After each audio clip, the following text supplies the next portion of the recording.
Psalm 119. The next psalm that they put in this quarterly was Psalm 110, right? Psalm 110.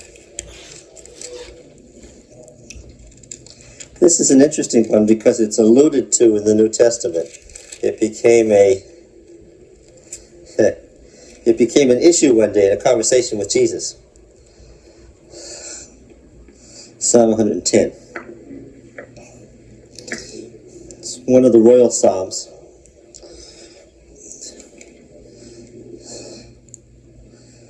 Can you make it out in its original setting? Is it obvious to you what it was about as it was written? In other words, what's the exegetical meaning? What did it mean originally? We know what the rabbis thought it meant, and that's what confounded them in their conversation with Jesus. But we're not so interested in what the later interpretation of the psalm was as we are first in what it meant originally, right? Okay. What's the original meaning of this psalm? Psalm 110. The Lord. What's the proper name there? Yahweh. Yahweh says to my Lord. That is not, this is Adon, Lord, means your boss. Okay. Yahweh said to my boss, the top person, the person who runs my life. The Lord said to my Lord, sit at my right hand till I make your enemies your footstool. Well, it's very clear who's being addressed then. First of all, who's the Lord speaking to in this quotation? How do you know?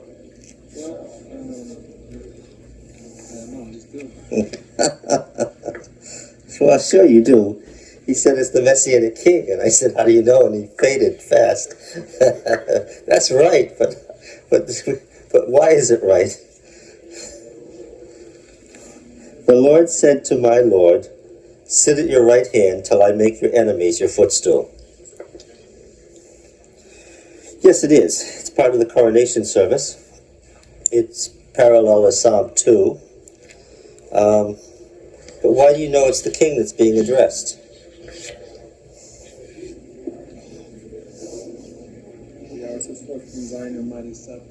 Well, yes, obviously the next verse, but I don't want to go to the next verse. I want to know how you know in this verse.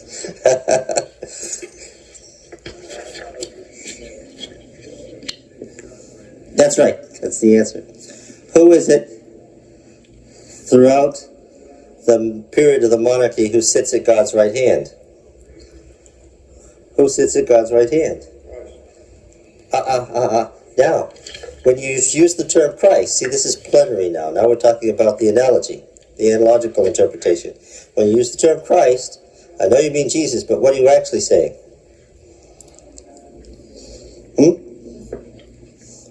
The Messiah, yes, okay. So now see what you did? Christ is Christos, is a Greek word. Messiah is Meshiach, is a Hebrew word. They both mean what?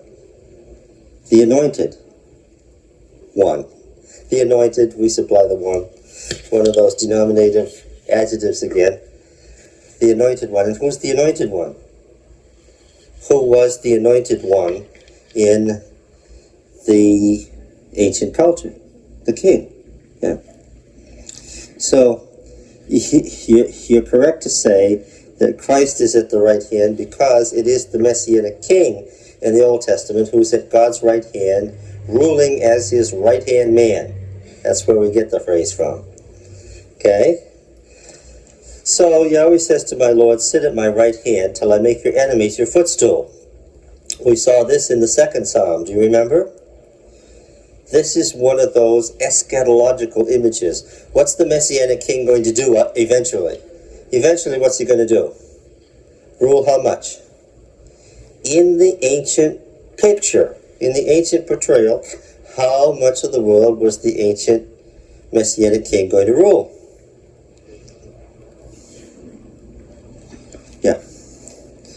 Psalm 2. Do you remember the coronation hymn in Psalm 2?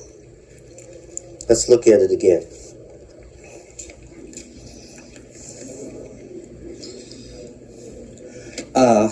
Ed, which coronation hymn is earlier and which is later?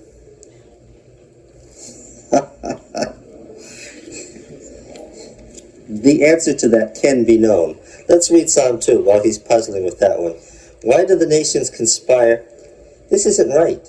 This is not right. You come to Sabbath school on time and I pick on you in public. This is not right. Why do the nations conspire and the peoples plot in vain? The kings of the earth set themselves and the rulers take counsel together against Yahweh and his anointed, that's the king, saying, let us burst their bonds asunder, the they being Yahweh and his king. Let us burst their bonds asunder and cast their cords from us. Here, the pagan nations are already under the rule of the Messianic King, but they're going to rebel. He who sits in the heavens laughs. This is God's response. Yahweh has them in derision. Then he will speak to them in his wrath and terrify them in his fury, saying, I have set my king on Zion, my holy hill. Then the king speaks. The next verse, of course, this was antiphonal. The next verse, verse 7, the king is speaking. I will tell the decree of Yahweh. He said to me, you are my son. Today I have begotten you. I asked when we studied this psalm, on what day did the king become the son of God, Tom? On the day of his coronation. Okay. Where did this phrase first come from, you are my son? What made the king in Jerusalem the son of God? This comes right out of what? Passages. Where does this come from? The king is the son of God. Where did this come from?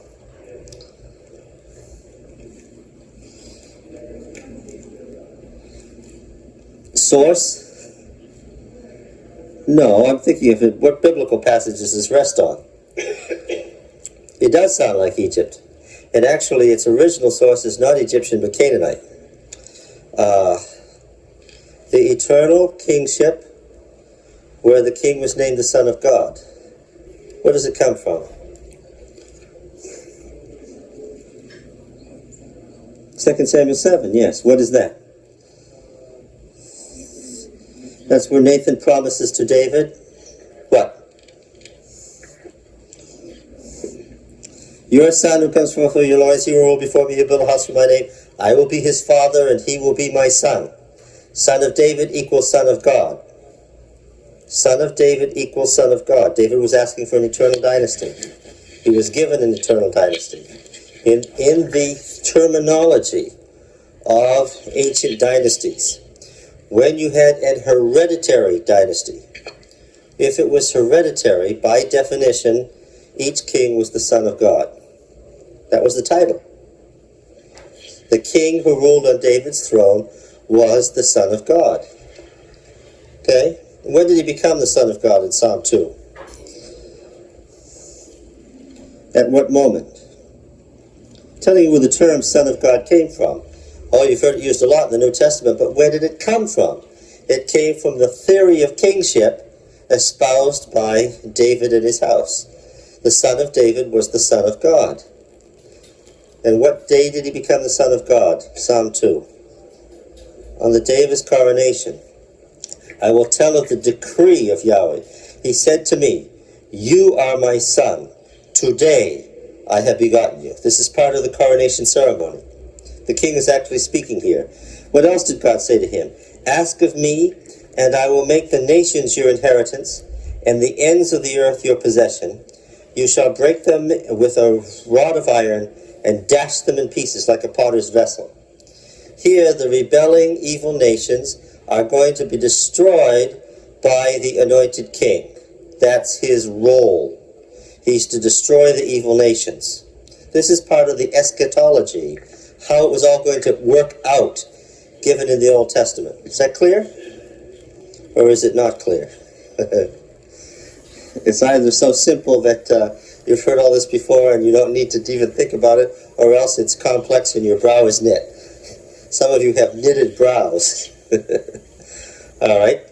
And then the speaker, not the king, but the original speaker, who was the high priest, picks up the narrative that he had started out, verse 10. Now therefore, O kings, be wise, be warned, O rulers of the earth, serve Yahweh with fear, and with trembling kiss his feet. How could the kings kiss the feet of Yahweh? And that's what it says to do here.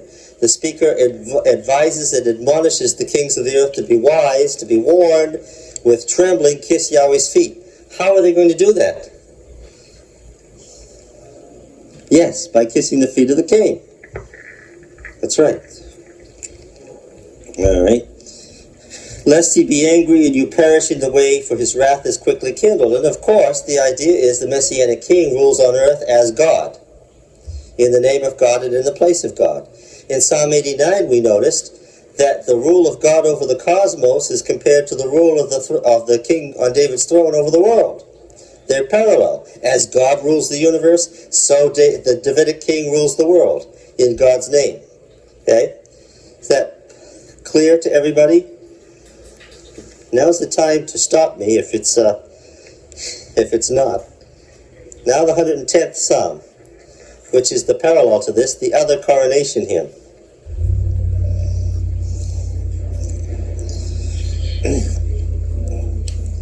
What? Which one is later? Yes, 110 is later. Yahweh says to my Lord, sit at my right hand till I make your enemies your footstool. Yahweh sends forth from Zion your mighty scepter. Rule in the midst of your foes. The king is being addressed. Rule in the midst of your foes. Your people will offer themselves freely on the day you lead your host upon the holy mountains. What's that all about? Your people will offer themselves freely on the day you lead your host on the holy mountains. What is that about?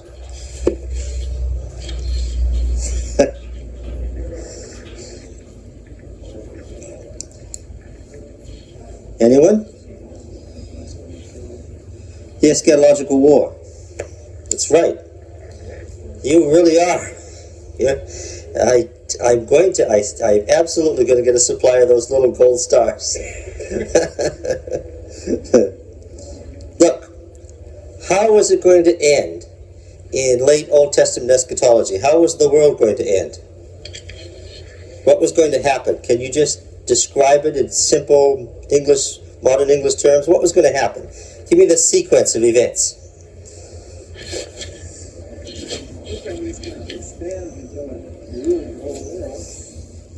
Well, in the late Old Testament, which is what we're dealing with in the 5th book of the Psalms.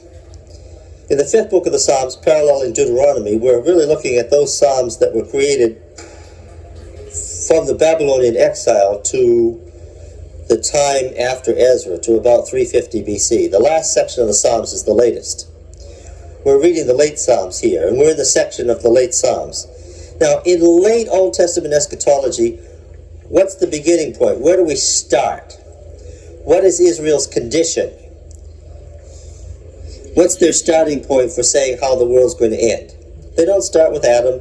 They don't start with Abraham. They don't start with Moses. They don't start with David. Where's their starting point when they're telling you how the world's going to end? Well, why does he need to do that? 2nd Isaiah, Isaiah 40 to 66, Ezekiel 33 to 48, Zechariah 9 to 14, Haggai, Malachi. All of these are exactly parallel. Why does the Messiah need to come and set up a kingdom? What's the situation?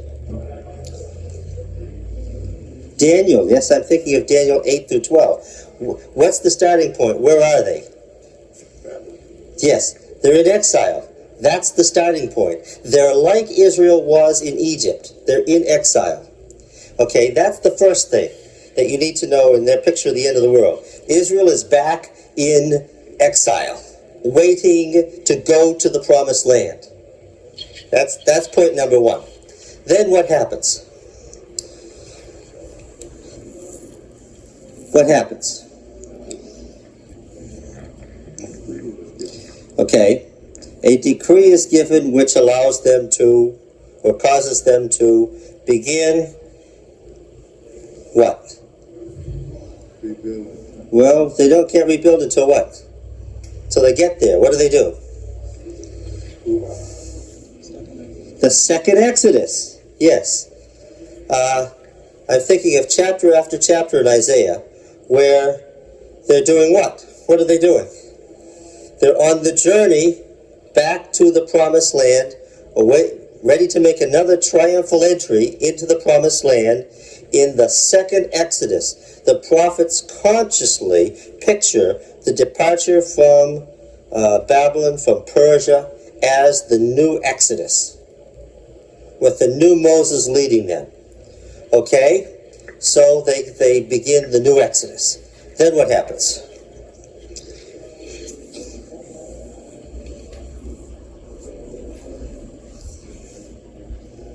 They go, where do they go? Back to Canaan. Yes. And do what? Reestablish the monarchy. But of course, what is the symbol of the monarchy? What's the physical parallel to the monarchy? Its outward symbol is what? The house of David is parallel to what? The house they build. So what do they do first? We're doing the Old Testament Eschatology. We're in Psalm 110. We're trying to find out why Psalm 110 says what it says. We're trying to place it where in this pattern it fits. What do they do when they get back to the covenant land? What do they do first? They rebuild the temple. And as soon as the temple is built, what do they have to do? Thinking now of Daniel 9. Yes, reestablish the monarchy. The very first thing, the reason for rebuilding the temple is so that in the temple you can do something. And what is that thing you do in the temple? You re-anoint the Messiah. Now, in Daniel, how long does it take in Daniel 9 to rebuild the temple and reestablish the monarchy? This is a tricky question. Let's see if anybody knows it. How long does it take to rebuild the temple and reestablish the monarchy? Daniel 9.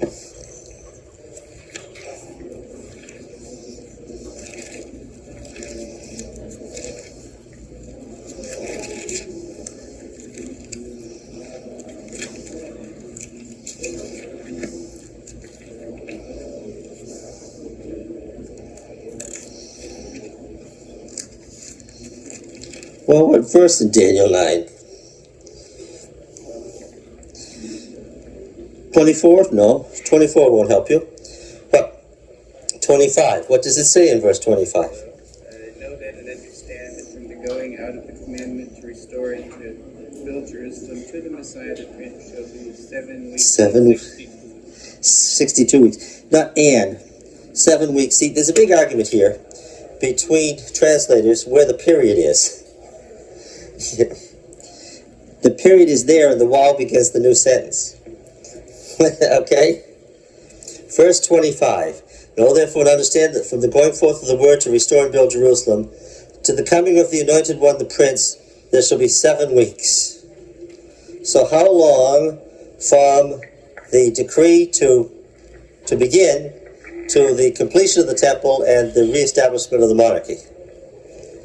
7 years. Well, no, 49 years. That's right, 49 years. So in Daniel, they had a picture that it would take 49 years from the decree to the rebuilding of the temple and the reestablishment of the monarchy.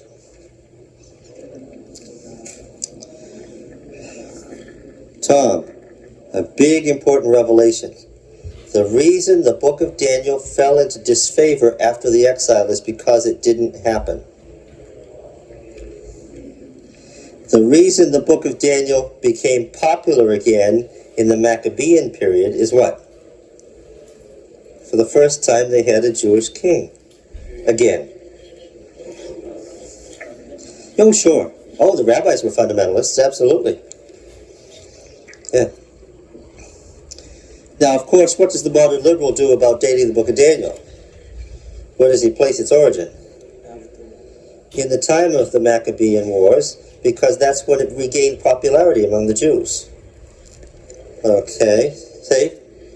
We know that it was already in existence. The Book of Jubilees alludes to the 70 years.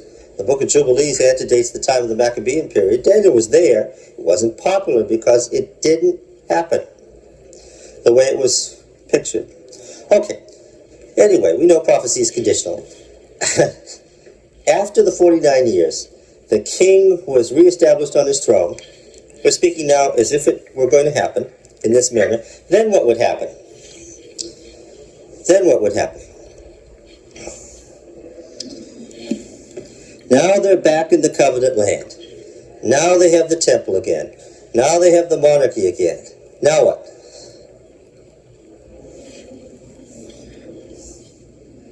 What would happen next?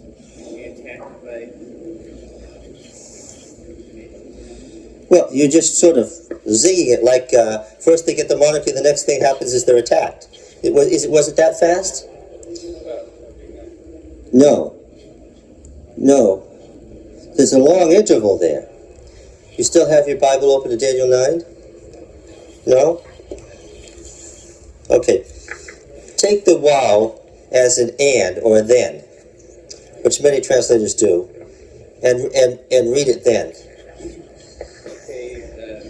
Then 62 weeks streets will be built again on the wall, even in times of affliction. Okay, so,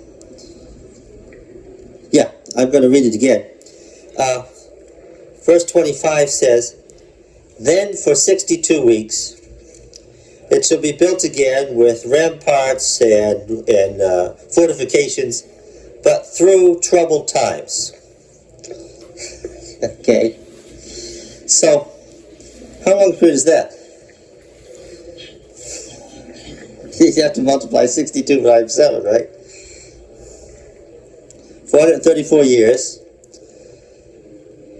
The kingdom would exist, but through troubled times.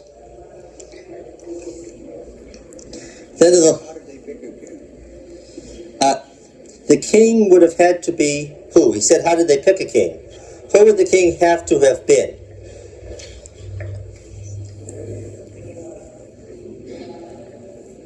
Who would the king have to have been? A descendant of David. Now, were there few descendants of David or many descendants of David? Many. Why do you say many?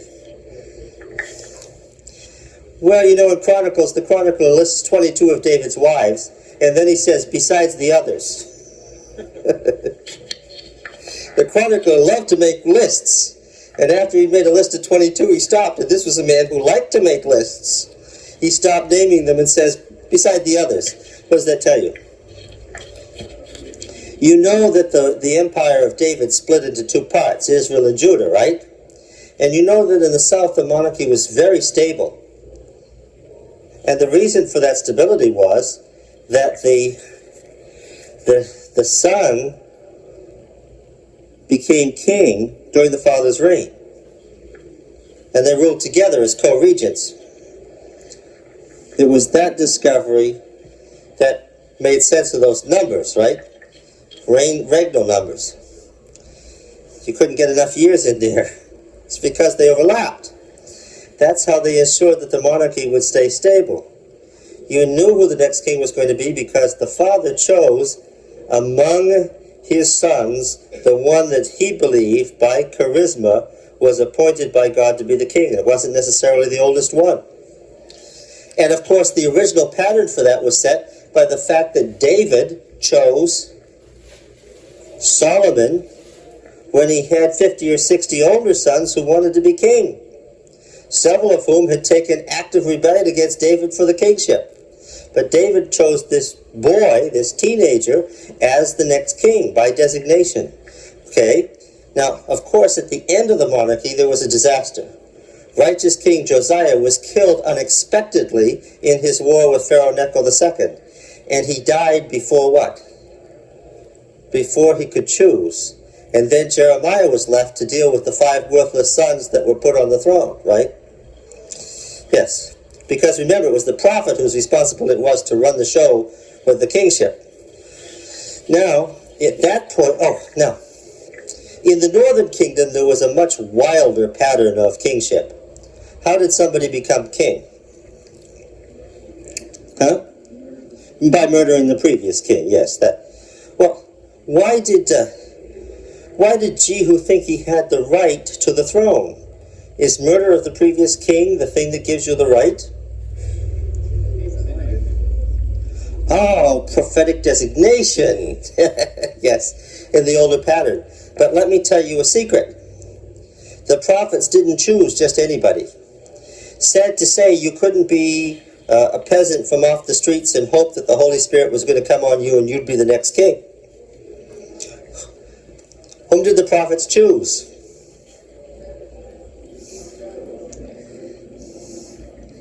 The prophets chose among those who had a right to kingship. And who were they?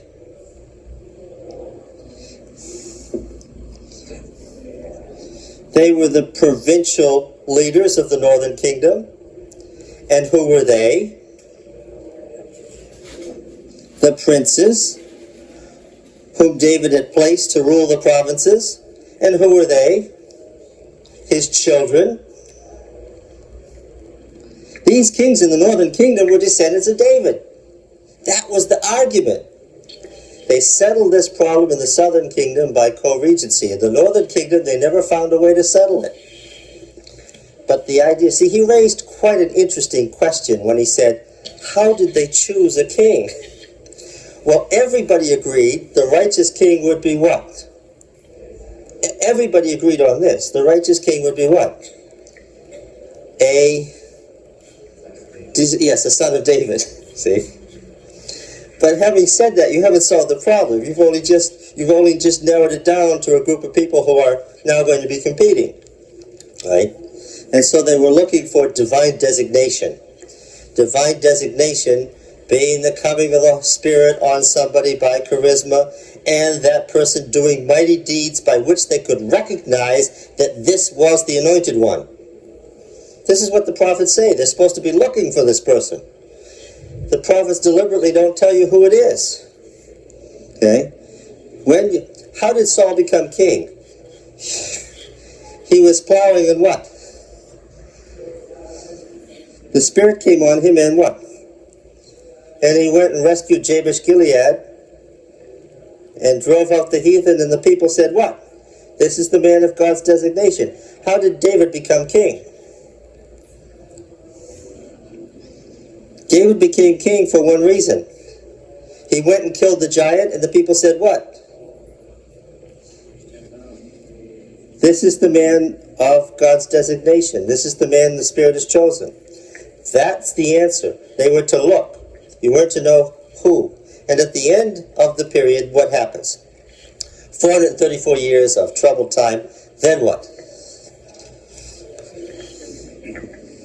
Well, he's going to read the Bible to get the answer. Here's an interesting idea. Yes? After the 62 weeks, Messiah should be cut off, but nothing appears. And the people coming prince will destroy the city and the sanctuary. Okay, after the 62 weeks, the Messiah will be cut off, and there'll be nothing for him. And the people of the prince who is to come will destroy the city and the sanctuary. Well, who's the prince who is to come? Zechariah, the cutting off of the Messiah. Zechariah 9, 10, 11. The destruction of the Messianic King. Ezekiel 38 and 39.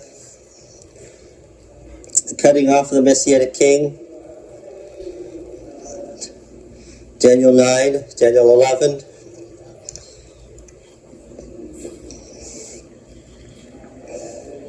In the last week, the Messiah was going to be killed by whom?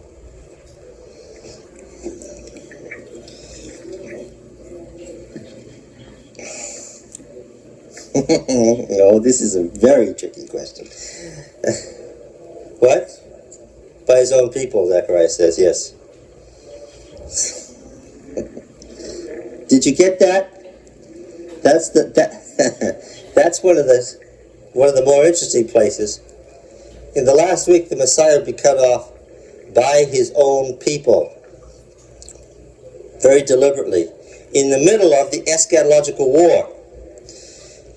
But he comes back, and at the end of the time, he comes back and he leads his people on the holy mountains. The holy mountains can only be one place. Where does the last war occur?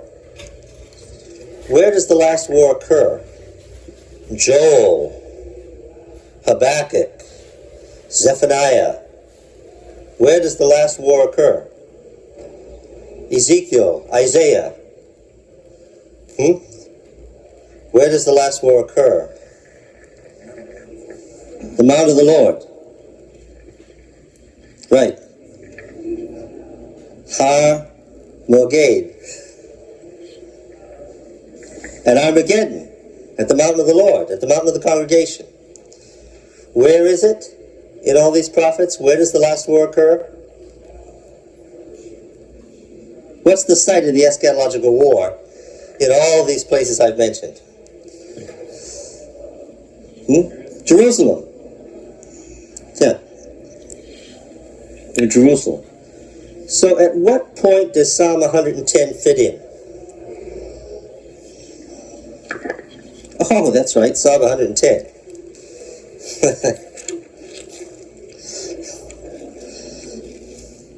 Back to Psalm 110, where we started.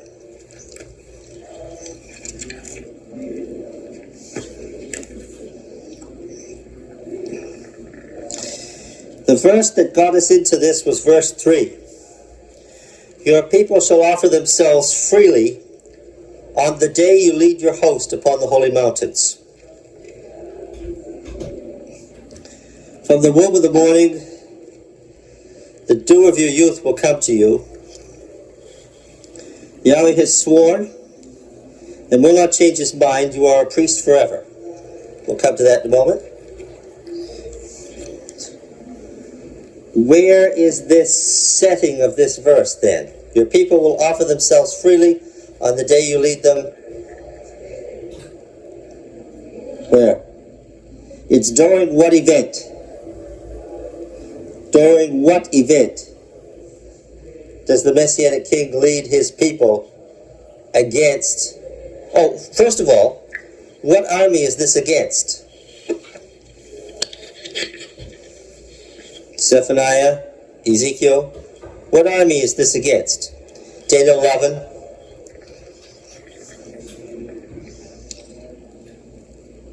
Your mother should have been here. She asked what Daniel 11 was about. What army is this against? At the end of the period when the Messiah comes, what will occur? There is an invasion of the covenant land. The reasons for the invasion are given in a number of prophets.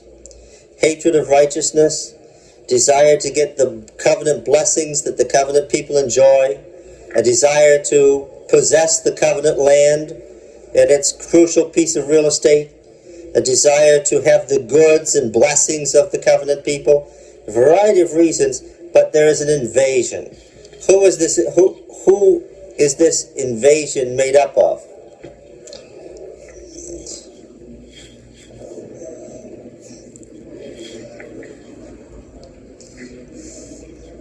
Well, who's the leader of the invasion?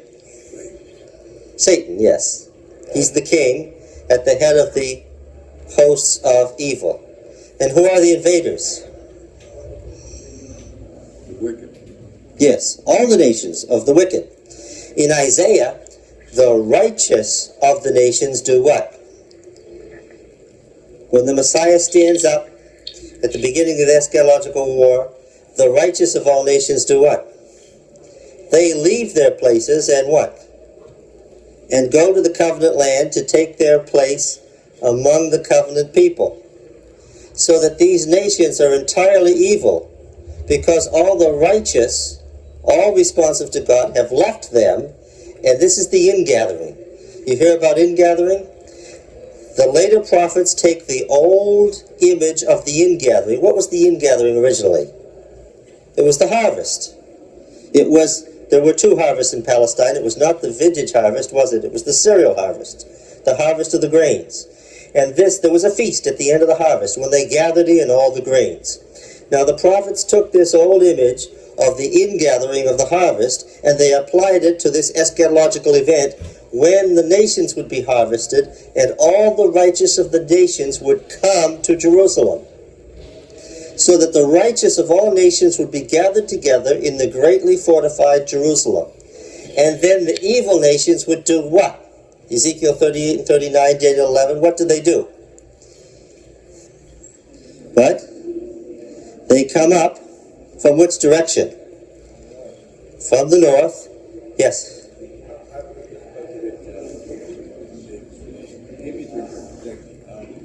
You're talking about all people gathering in one place. Isn't this more like something that The prophets make it very physical. They die on the mountains of Palestine. I mean, that's the way the prophets write it. The great eschatological war occurs at the cosmic mountain, and the evil nations are destroyed right there in front of the righteous. Where is this image reused? Huh? Yes, in Revelation 20. This is the setting for Revelation 20.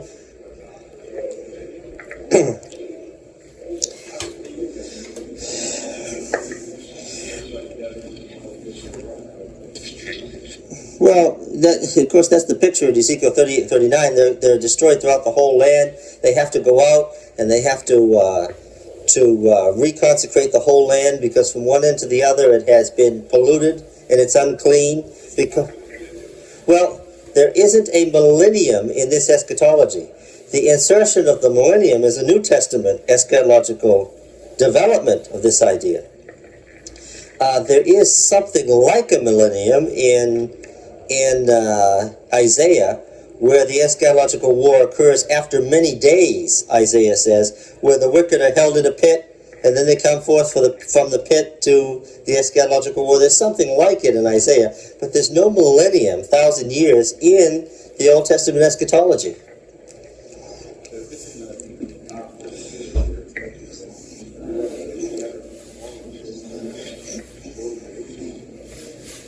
Well, Jerusalem, the mountains surround the covenant land. Yeah.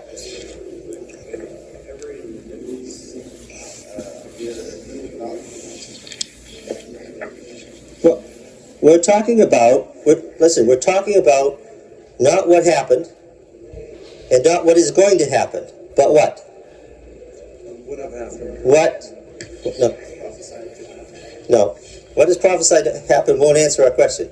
We're not talking about what did happen, and we're not talking about what is going to happen. We're talking about what?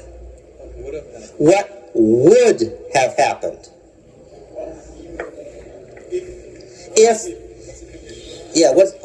Wonderful. What was the condition? There was an if here. Yes. This end of the world didn't happen because the covenant wasn't kept.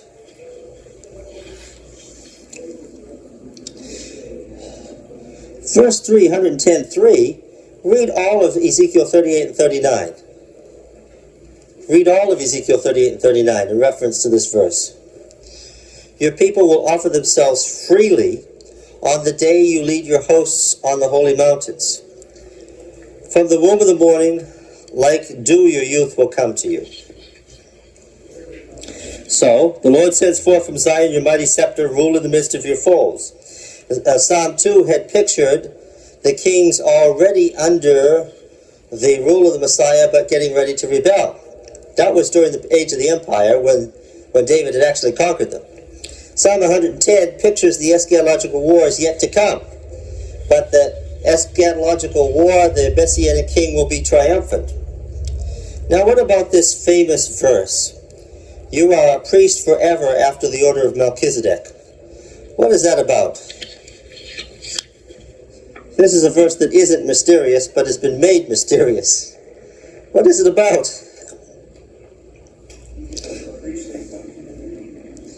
The priestly function of the king. After all, the kings in Jerusalem posed as what? Well, they had a special royal priestly role, yes. And they posed as what? As who? This harks back to the old tradition in Genesis 14, right? Lot was taken captive, and the cities of the plain were taken captive. And Abraham gathered his retainers, his 300 family armies, and he went after them, and he caught them up there by the Euphrates, and he conquered them, and thus rescued Lot, the other city-states of the plain. And what did he do then?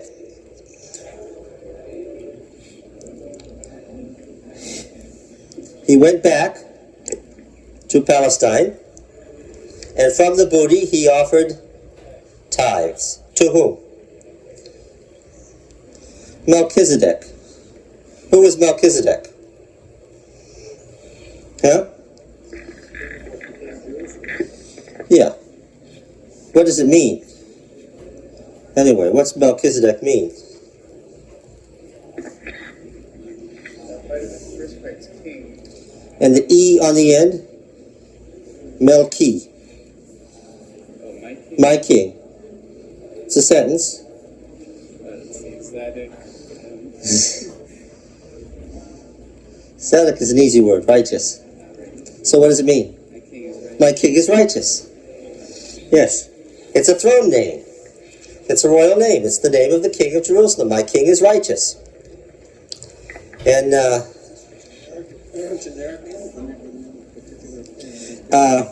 at the time of the Exodus, the king of Jerusalem, who wrote a very complaining letter to Pharaoh Amenhotep II, very bitter that the Pharaoh was not reinforcing the city and saving them from the onslaught of the invading Hebrews, wrote repeated letters to Amenhotep IV, who had absolutely no interest in doing anything at all about it. His name was Adonizedek. My Lord is righteous. It's almost an identical name. It's from a later period, 500 years later, but here's a historical figure who has almost the very same name that this fellow had in Abraham's time, in the 19th century BC. So probably the kings in Jerusalem apparently used some form of Zedek as a throne name.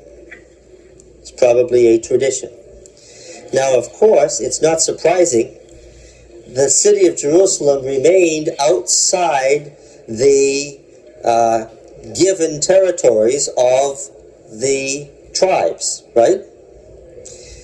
The reason for that was that originally the border between Benjamin and Judah ran through Jerusalem. Jerusalem was one of the points by which you could tell where the border ran. Therefore, what was the question? If that city's the border marker, what question do you have? Yeah, does it belong to Benjamin or does it belong to Judah? And as a result, what had they done about Jerusalem? Well, the Jebusites were a self-contained people who didn't cause them any trouble. So what did they do? They ignored it. They just let it stay there. And so what? Until David found need of a capital that could serve for his united kingdom of Israel and Judah. And there had been such rivalry between Israel and Judah that he couldn't have a capital in Judah. Benjamin had been accounted among the northern tribes, so David saw this city sitting right on the border between the northern and southern tribes, and what did he do? He said, "There's our capital." And so the Jebusites should have known what was coming. And what happened? One day they were a pagan city-state, and next day what? They were part of the royal citadel of the new Davidic Empire. What did most of them do? What did most of them do? Hey, they did. They weren't killed. What did they say?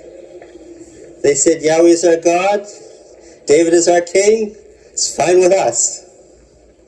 And when you trace a lot of the temple servants and the leading families back, you find out that what? They go right back to these Canaanite families. Yeah. Okay. So, it's not surprising then, David became the new king of Jerusalem. The city didn't belong to Judah, and it didn't belong to Benjamin. How was the city called? The city of David. What does that mean? It means just this. David paid his troops. They conquered it, not the tribal levies. See, David had two armies that he could call on at any time. He could call on the armies of the tribes, or he could call on his private army. How did David get a private army? Well, that's a very complicated story. But what? Yeah, Saul forced him into it. He developed a private army. Now, who were their longtime enemies? What forced the coalition of the tribes into a kingdom in the first place? Which peoples really drove them out of self-protection into this new form? The Philistines, yes. But there was a curious relationship between David and these ancient enemies of Israel, the Philistines. And what was that? David was the overlord of 3 of the 5 Philistine city-states. And when you talk about the Pelethites and the Cherethites, who were David's picked troops in his personal army, who are you talking about? You're talking about the Philistine warriors that had for 150 years been the nemesis of Israel. They had been the nemesis of Israel, but what were they? They were David's personal army. And did the Philistines object to being on the inside of this new empire? No. What did they say? Yahweh is our God and David is our king. It's fine with us. Yeah, well, they would have been dead, but they were the people running the show. The problem with all of David's sons who rebelled against him was what? They tried to use the tribal armies against their father. But their father didn't use the tribal armies made up of peasantry. What did he use? Yes, he used a trained soldiery. They lost every time. So it was the city of David. And therefore it was easy for the kings on David's throne to pose as what? Who am I as the king? I'm what? I'm the new living Melchizedek. And you people who are coming and bringing your tithes to Jerusalem, you're the new living what? Abraham. Yes, and we're reenacting the coming of Abraham to Melchizedek. Yes. And so it says, the Lord has sworn and will not change his mind. This is another one of those oaths to the house of David. You are a priest forever after the order of Melchizedek. Melchizedek was the king who reigned over Jerusalem. So this was not something that would have been said of any of the kings of the northern kingdom. Why? Where did they reign from?